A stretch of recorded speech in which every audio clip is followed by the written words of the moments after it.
کا کلام آپ نے موسیٰ علیہ السلام نے جو سنا تو کیسے سنا؟ تو مفسرین لکھتے ہیں کہ اللہ تعالیٰ کوئی ایک جگہ تو نہیں، اب میں آپ سے گفتگو کروں تو ایک جانب سے میری آواز آتی ہے نا، ادھر سے تو میری آواز نہیں آئے گی نا، ادھر سے نہیں آئے گی، یہاں سے جائے گی کیونکہ میں یہاں ہوں۔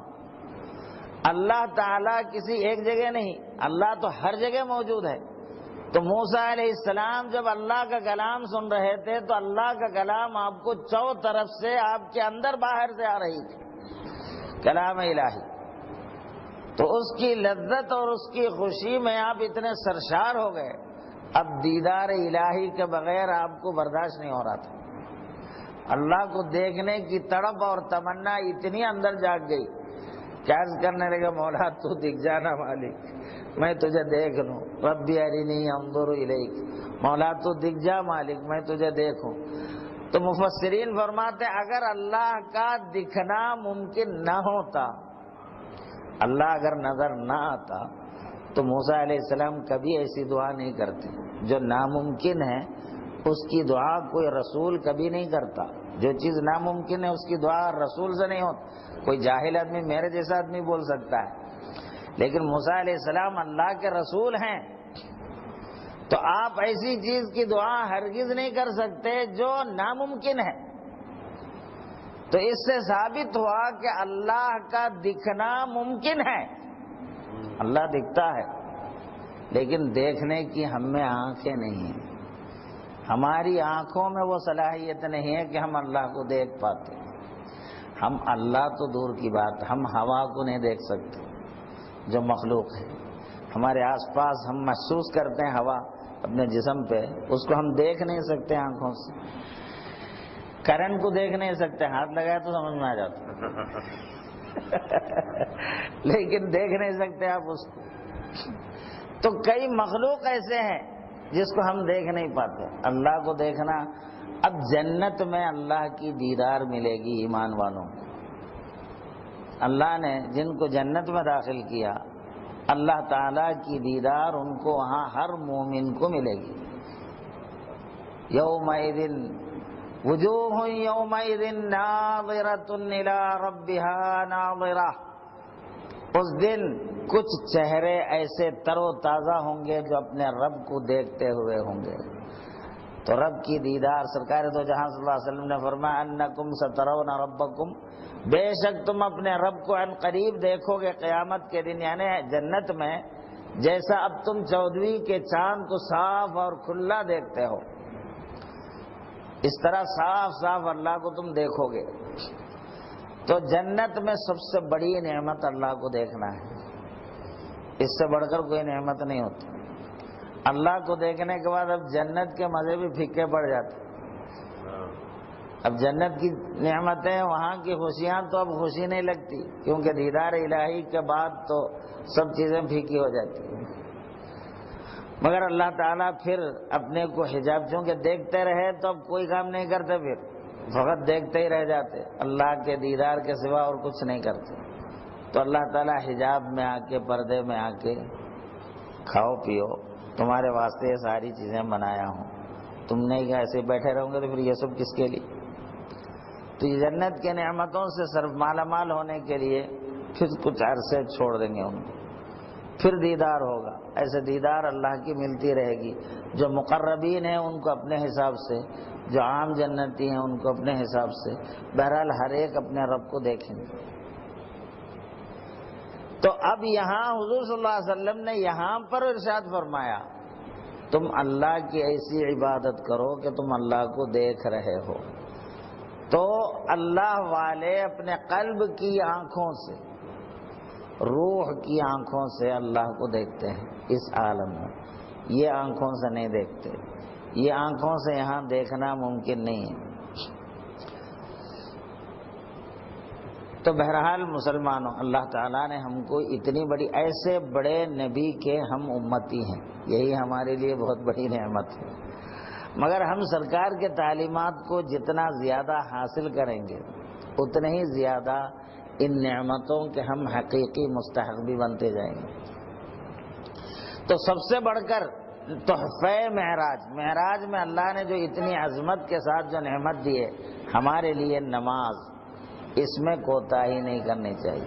بہت سے لوگ نماز پڑھتے ہیں، فجر کی نماز نہیں پڑھتے، پڑھتے بعد میں قضا کرتے پڑھنے والے، تو یہ انتہائی گمراہی کی بات ہے۔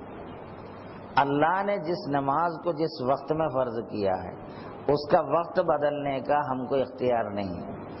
ہم جو ہے پھر پڑھ لیں گے بول کے سو جانا، گویا نفس کی غلامی کرنا ہے، اللہ سے بڑھ کر نفس کو اہمیت دینا ہے۔ تو اللہ تعالیٰ نے ایک نعمت ہم کو دی ہے، کامیابی کی گارنٹی، جس میں ہم اللہ کے دربار میں 5 وقت حاضر ہوتے ہیں، اور یہ ایسی عظیم الشان نعمت ہے کہ اسی سے ہمارا دین قائم ہے۔ حضور نے فرمایا کہ نماز دین کے ستون ہے، تو اب یہ ستون 4-5 ستون ہیں، ایک ستون اگر گرا ہوا رہا تو کیسے ہوگی بلڈنگ؟ ایک نماز نہیں پڑھتے، فجر کی نماز پٹ مارتے، کوئی بولتا میں عصر نہیں پڑھ سکتا، کوئی بولتا میں مغرب نہیں پڑھ سکتا، پڑھنا چاہا نا سب پڑھ سکتا۔ یہ نفس کی شرارت ہے، اور اصل میں اللہ کا خوف نہیں، اپنے مرنے کے بعد کی زندگی کا احساس نہیں، یہی نقصان ہے۔ اگر یہ احساس ہوتا کبھی ایسی غفلت نہیں کرتا۔ بہرحال اللہ تعالیٰ نے ہم کو اپنے ایسے حبیب سے، ایسے نبی سے ہمیں سرفراز فرمایا ہے جو سارے انبیاء میں سب کے امام ہیں، سب سے افضل ہیں، اور سارے انبیاء میں سب سے زیادہ شرف اور منزلت رکھتے ہیں۔ قیامت کے دن کے لیے اللہ تعالیٰ نے اعلان فرمایا ساری امت پر جنت حرام ہے اس وقت تک جب تک کہ محمد الرسول اللہ کی امت جنت میں داخل نہیں ہوگی۔ تو موسیٰ علیہ السلام نے عرض کیا اللہ تعالیٰ سے، اے باری تعالیٰ یہ امت تو آ رہی ہے سب کے بعد میں اور جنت میں سب سے پہلے، تو کم سے کم مجھے اس امت کا نبی بنا دے۔ موسیٰ علیہ السلام تمنا کر، تو اللہ نے فرمایا اے موسیٰ نبی امت ہی سے اٹھایا جاتا ہے، آپ کا زمانہ اور ہے، وہ امت کا زمانہ اور ہے، تو آپ بھلا اس نبی، اس امت کے نبی کیسے ہو سکتے ہیں؟ تو موسیٰ علیہ السلام نے فرمایا کم سے کم مجھے اس نبی کا ایک امتی ہی بنا دے۔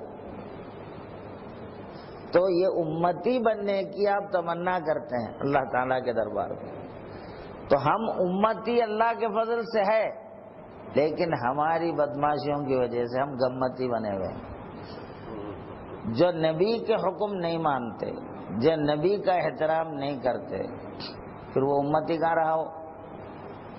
وہ امتی جا کے گمتی ہے، رسول کو تکلیف دینے والے، رسول کو تکلیف دینے والے، کیونکہ رسول کو خوشی ہوتی ہے امت کی اچھائی سے، امت نیکوکار ہوں، امت اللہ اس کے رسول کے فرما بردار ہوں، کامیاب ہونے والے ہوں۔ ایسی جتنی امت زیادہ ہوگی اتنی نبی کو خوشی ہوگی، اور امت جتنے زیادہ نافرمان رہے گی، کیا نبی کو سارے انبیاء کے سامنے صورت دکھانے کے لیے کیا رہ جاتا ہے کہ یہ میرے امتی ہیں کہنے کے لیے؟ ہم جب پیش ہوں گے ہمارے اعمال، ہمارے احوال کیا اس لائق ہیں کہ رسول اکرم صلی اللہ علیہ وسلم یہ کہے خوشی سے کہ یہ میری امتی ہیں؟ تو ہم کو یہ سوچنا چاہیے مرنے سے پہلے کم سے کم ہم اپنی زندگی ایسی ہو کہ اللہ کے رسول ہم کو دیکھ کر ہم سے خوش ہو جائے، اور ہم اللہ سے خوش، اللہ اور اس کے رسول ہم سے خوش، تو یہ کچھ کامیابی کی زندگی ہو سکتی ہے۔ تو میں اپنے بیان کو مختصر کرتا ہوں کیونکہ ابھی بیان ہے، لوگ ایک ایک اٹھ کے جو ہے جاتے جا رہے ہیں، مگر آج جب جاگنا ٹھہرا ہے تو کسی کو تو کوفت نہیں ہونا چاہیے۔ ویسے رسول اکرم صلی اللہ علیہ وسلم کی محبت کی آگ جس کے دل میں ہے، جس کو بھی رسول اللہ سے محبت ہے، وہ سرکار کی تعریف اور آپ کے اوصاف، آپ کے معراج کے واقعات سن کر تو تھکنا نہیں چاہیے۔ ہاں اس کو تو خوشی ہوتی ہے اس میں، کیونکہ اپنے حبیب کی شان، اپنے حبیب کی بلندی سن کر تو خوشی ہوتی ہے، اور کوشش یہ کرنا ہے کہ ہم سے جو نادانیاں ہو رہی ہے وہ کم سے کم ہم سے چھوٹ جائے، ہم خود بھی بنے سنتوں کے پابند، اور اپنے بیوی بچوں کو بھی بنائیں سنتوں کے پابند، تاکہ وہ بھی مرنے کے بعد کی زندگی میں نقصان اٹھانے والے نہ رہے۔ جیسے ہم اپنے بچوں کو اچھے مستقبل دینے کی فکر کرتے ہیں، یہاں پر ڈاکٹر بنانا چاہتے ہیں، انجینئر بنانا چاہتے ہیں، جا کے اس کی زندگی اچھی رہے، تو مرنے کے بعد وہ جہنم میں جائے، کیا آپ اس کو گوارا کریں گے؟ تو اپنے بچوں کو سب سے پہلے دیندار بناؤ، اللہ والے بناؤ، اس کے لیے کوشش کرو، جو بھی کوشش کر سکتے ہیں، ڈاکٹر بھی بناؤ ساتھ میں، انجینئر بھی بناؤ ساتھ میں، مگر سب سے زیادہ اہمیت کے ساتھ اس کو اللہ والا بناؤ اور دین کا پابند بناؤ، تاکہ اس کی زندگی جہنم میں جلنا نہ پڑے اور اس کا انجام خراب نہ ہو۔ چاہے ہماری بیٹیاں ہوں، چاہے بیٹے ہوں، کوئی بھی ہوں، تو یہ ان کو ہم اگر دین کے پابند نہیں بنائیں گے تو یہ لوگ انجام کار آخرت میں نقصان اٹھانے والے بن جائیں۔ تو اس لیے ہم کو یہ ساری چیزوں سے بچنا چاہیے۔ اب سرکار دو جہاں صلی اللہ علیہ وسلم نے معراج کی رات میں جو امت کے احوال ملاحظہ فرمائے ہیں وہ ساری تفصیلات ہیں، انشاءاللہ شاید ہمارے امام صاحب آپ کو سنائیں گے، تو آپ سننے کی کوشش کیجئے۔ اور جو بھی ہے واقع معراج تو ویسے تو ہر سال ہم سنتے آ رہے ہیں، ایک محبت ہے کہ اس میں ہم کو بار بار اس لیے سننا پڑتا تھا کہ ایمان میں تازگی پیدا ہو، جو سنے ہیں اسی کو سننا ہے۔ قرآن مجید 30 پارے جو ملے ہیں بس وہی ہے، اب کوئی امام یا کوئی خطیب اپنی طرف سے اس کو بڑھا کے کوئی 60 پارے تو نہیں کر سکتا نا، جو ہے وہی سنانا ہے، وہی سننا ہے، بار بار سننا ہے اور اسی کو عمل میں لانا ہے۔ اللہ تعالیٰ سے دعا ہے کہ اللہ ہم جو کچھ بھی کہیں ہیں سنے ہیں، ہم سب کو اس پر اخلاص کے ساتھ عمل کرنے کی توفیق عطا فرما یا رب العالمین۔ اور ایک اعلان سماعت فرمائیے، مسجد جو روڈ کی ہے اس کی تعمیر چل رہی ہے، تو جو صاحب استطاعت حضرات جن سے بھی ممکن ہے، ایک ثواب جاری ہے، جاری رہنے والا ثواب، چونکہ مسجد